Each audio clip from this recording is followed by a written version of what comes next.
Le consentement.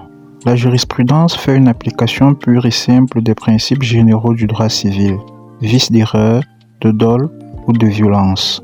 L'article 11012 du Code civil précise qu'il doit être tenu compte pour apprécier la violence de la condition des personnes.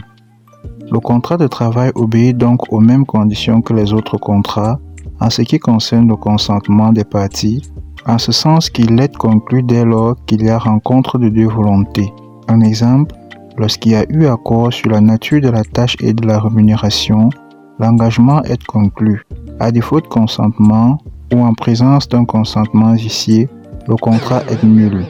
Toutefois, s'agissant d'un contrat à exécution successive, si le contrat ne peut plus être exécuté à l'avenir, l'employeur restera néanmoins tenu du versement des salaires dus et des indemnités de rupture ainsi que de la remise d'un certificat de travail. Mais comment apprécie-t-on le consentement de chacune des parties?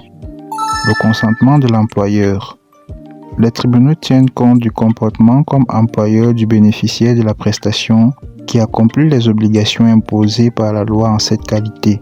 Cette admission de sa part constitue une forte présomption supportant la preuve contraire au profit du travailleur, qu'il s'agisse du versement d'une rémunération, de la délivrance du bulletin de paye, de l'affiliation à la Caisse nationale de prévoyance sociale, de la remise d'un certificat de travail. Le consentement du travailleur.